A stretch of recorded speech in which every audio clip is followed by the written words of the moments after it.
Hola, ¿qué tal? Bienvenidos a un nuevo video. El día de hoy les vamos a hablar acerca del tejido óseo.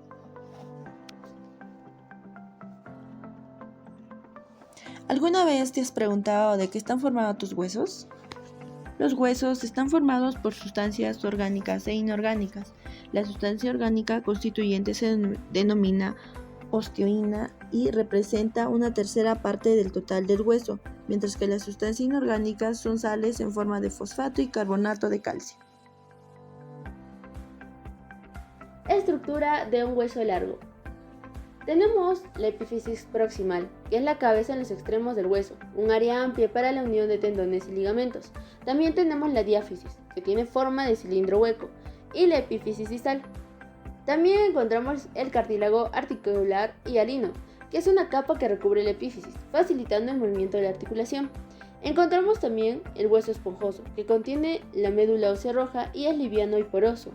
Encontramos también una línea epifisiaria, que antes de ser línea epifisiaria era la placa epifisiaria. También encontramos el periósteo, que cubre la diáfisis, el hueso compacto, que es denso y sólido, y la cavidad medular, una porción hueca central revestida por endostio. Además, podemos ver ahora al hueso un poco más de cerca. Como pueden ver en la imagen, podemos encontrar en la parte de la cavidad medular, médula amarilla, rica en grasa y triglicéridos, pero esta principalmente solo en adultos, ya que en los niños la cavidad medular contiene médula ósea roja. También encontramos el endostio, el hueso compacto, el periósteo, las fibras perforantes o de Shirley y una arteria nutricia a través del agujero nutricio. El periósteo. En el periósteo encontramos una membrana fibrosa que cubre la diáfisis. Pueden penetrar el hueso asegurando que permanezca firmemente anclada. Otras fibras del periósteo se unen con las fibras de los tendones, que garantiza una firme unión del músculo y el hueso. El periósteo contiene células formadoras de hueso, así como vasos sanguíneos. En este encontramos una capa fibrosa, una capa celular, una fibra perforantes que unen el periósteo con el hueso. En el caso del endostio podemos encontrar osteoblastos, osteoclastos, osteocitos, además de células progenitoras. En este caso, los osteoblastos del endostio recubren la trabécula del hueso nuevo donde agregan matriz ósea. El osteoclasto en el endostio disuelven el hueso no deseado o no saludable, y el osteocito son osteoblastos maduros atrapados en la matriz ósea. Tienen una doble función, algunos disuelven el hueso, mientras que otros depositan hueso nuevo. Continuemos con el proceso de osificación endocondral. El crecimiento se da por placas epifisiarias encontradas en los huesos de niños en crecimiento. Estas placas, una vez se detiene el crecimiento a la edad de los 16 a 25 años, son reemplazadas por una línea epifisiaria, lo que detiene el crecimiento por completo. Existen periodos para dividir el crecimiento del hueso. Por ejemplo, se inicia con la etapa del embrión, una etapa de 8 a 12 semanas, donde el modelo del cartílago hialino está presente, para luego pasar a un periodo fetal, donde el cartílago comienza a calcificarse por aparición de osteoblastos, mientras se forma el periósteo que rodea la diáfisis. Luego existe un periodo fetal. En este, los vasos sanguíneos penetran el cartílago y se desarrolla un centro de osificación primario en la diáfisis, para luego pasar al recién nacido a infante, en donde aparecen centros de osificación secundarios en la epífisis del hueso, para luego entrar a la etapa de la niñez. En esta, el hueso reemplaza al cartílago, excepto el cartílago articular y las placas epifisiarias, para luego entrar a la última etapa, la adolescencia tardía a adulto. En esta, las placas epifisiarias se osifican completamente y forman líneas nuevas epifisiarias. Crecimiento longitudinal óseo. Como bien sabemos, el crecimiento se da por las placas epifisiarias. El alargamiento del hueso ocurre en esta. Mientras se produzcan condrocitos en la placa epifisiaria, el hueso continuará alargándose. Como vemos en la imagen, en la parte superior, el lado de la placa más cercano al extremo, los condrocitos forman nuevo cartílago y alargan el hueso.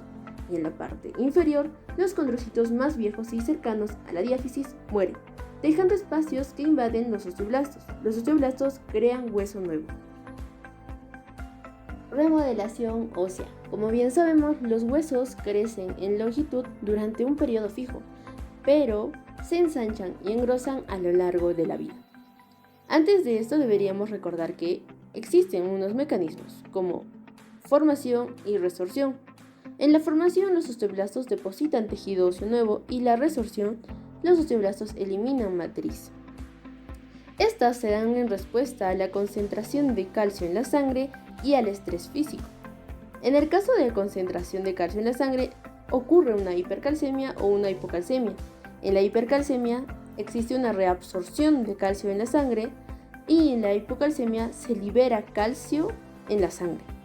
El estrés físico, por su parte, es una fuerza mecánica de tensión ejercida por el peso y tracción muscular sobre el esqueleto.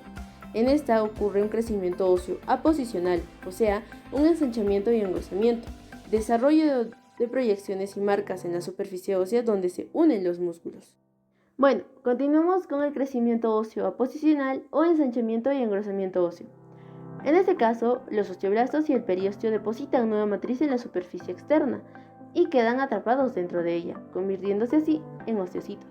Mientras esto ocurre, los osteoclastos en el tejido óseo disuelven este tejido ensanchando la cavidad medular.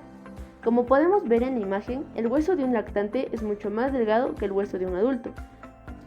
De esta información podemos deducir lo siguiente: que los huesos de las personas postradas en cama o que están físicamente inactivas van a perder masa y atrofiarse, puesto que no están sujetos a un estrés físico.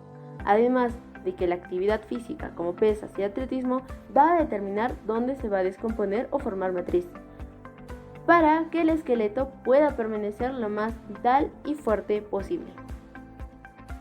Ahora hablemos acerca de la densidad ósea y la edad. El mantenimiento de esta va a depender de la edad y la etapa de vida en la que te encuentres. Por ejemplo, en los niños y los adolescentes, la creación de hueso es mucho más rápido que la reabsorción. En el caso de un adulto temprano y medio, la osificación y la reabsorción están en equilibrio y la cantidad de hueso que se forma es igual a la cantidad de hueso que se destruye.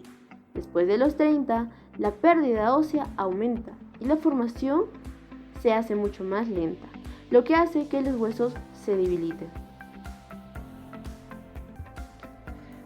Fisiología. El proceso de demodelación consiste en una secuencia de fases bien orquestadas. El ciclo se constituye de 5 etapas. Se le ha nombrado activación a la primera fase, resorción a la segunda, fase de reversa a la siguiente, después sigue la fase de formación y finalmente viene una fase de quiescencia.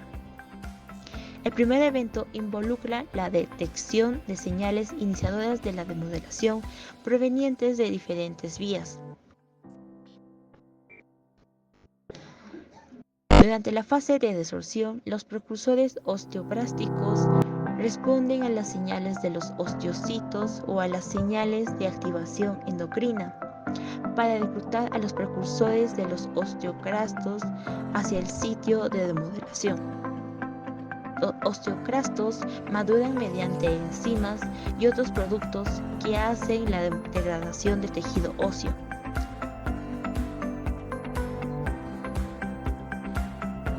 La fase de desorción será de duración limitada. Esto dependerá de los estímulos que reciban por parte de su microambiente. Después de esto, le sigue la fase de reversa, en la cual desaparecen casi todos los osteoclastos, y en el cenit de este acontecimiento llega la fase de formación, en la cual todos los osteoclastos han sido reemplazados por osteoblastos o células formadoras de tejido óseo. El microambiente es el responsable de proveer las señales de terminación que completen la diferenciación de los osteoblastos. De que los osteoblastos terminaron de la formación de tejido óseo, les sigue una fase de quiescencia o de reposo celular, la cual se mantiene así hasta que inicia la siguiente oleada de remodelación. Realizando nuestro acercamiento hasta un nivel celular y molecular, recordemos cómo sucede la destrucción. Para la destrucción ósea, el osteoclasto se desplaza hacia la superficie del hueso y se alienta, fijándose al hueso mediante integrinas en sus membranas que se unen a actinomicina, que están presentes en la matriz ósea. Además, las integrinas, el osteoclasto cuenta con un abanico de receptores que controlan su actividad. El receptor RANK por receptor activador del factor nuclear kappa D es uno de los más pronunciados. Dichos receptores están ligados a su RANK o a RANK-L. Sobre ese ligando anteriormente denominado osteoprotegerina, es uno de los estímulos de los más sustanciales para la diferenciación del osteoclasto o para activar su función osteolítica. Dicho ligando se trata de una citosina que se puede encontrar tanto en forma soluble como una forma unida a membranas. Son los osteoblastos y las células estromales las que producen este ligando y que también lo expresan en su membrana. En conclusión, RANK y su ligando son primordialmente para estimular la desorción ósea. El osteoclasto también cuenta con otros receptores, como el receptor de la interleucina 6 y el receptor de la calcitonina. Este último ejerce una función inhibidora sobre el osteoclasto, es decir, se opone a la desorción ósea. Para ejecutar su tarea, el osteoclasto es capaz de secretar hidrogeniones y proteasas ácidas hacia el exterior. La secreción de este ácido está medida por una bomba de hidrógeno de tipo 5 y por el canal de cloro 7, situados en el borde ondulado en dirección hacia la superficie con la que tiene contacto con la tribuna. La anhidrasa carbónica es la encargada de suplir los hidrogeniones a la bomba de protones. Además, el osteoclasto también cuenta con un intercambio de cloro-carbonato, en la cual provee de dicho ion para estar secretado por el canal de cloro 7 sobre la laguna. Su plasma, el osteoclasto, también hay lisosomas que almacenan enzimas que degradan la matriz ósea. Estas vesículas se mueven hasta el borde ondulado para liberar su contenido, en un proceso dependiente de la catrina. Por último, la fosfatasa ácida decide al TRANG. En un marcador de cambio óseo también se encuentra de manera abundante dentro del citoplasma del osteoclasto. Todas estas enzimas y moléculas secretadas por estas células se encargan de destruir la matriz ósea para posteriormente ese espacio vacío sea reemplazado por material nuevo. Fisiopatología. Hasta los 30 y 40 años, la desorción y la formación se mantienen en equilibrio, pero después de esta edad y bajo la influencia del envejecimiento presente y de muchos factores de riesgo que comentaremos en breve, la balanza se inclina hacia el mecanismo que destruye el hueso. ¿Cuáles son estos factores de riesgo? Las condiciones que modifican la susceptibilidad para el desarrollo de la osteoporosis podemos clasificarlos en aquellos factores de riesgo, como estilo de vida, genéticos y condiciones médicas. En el estilo de vida, sabemos que la baja ingesta de calcio, la deficiencia de la vitamina D o el consumo excesivo de la vitamina A son los factores nutricionales que incrementan la posibilidad de osteoporosis. Además, si le sumamos los problemas de sedentarismo o inactividad física, el tabaquismo, el alcoholismo, es el riesgo que incrementa aún más.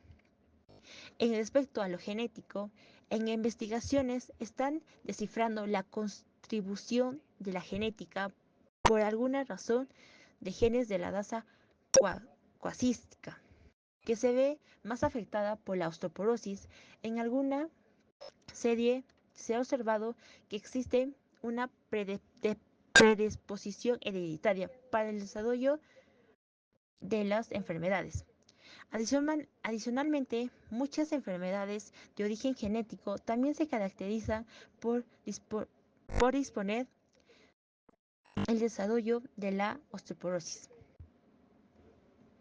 En tratamientos, tenemos los tratamientos no farmacológicos y los tratamientos farmacológicos.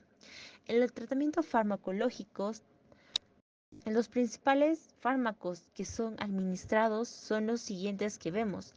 Uno de ellos es el anhidrocrodonato de sodio, la estos son algunos medicamentos o fármacos que son utilizados en los tratamientos de la osteoporosis.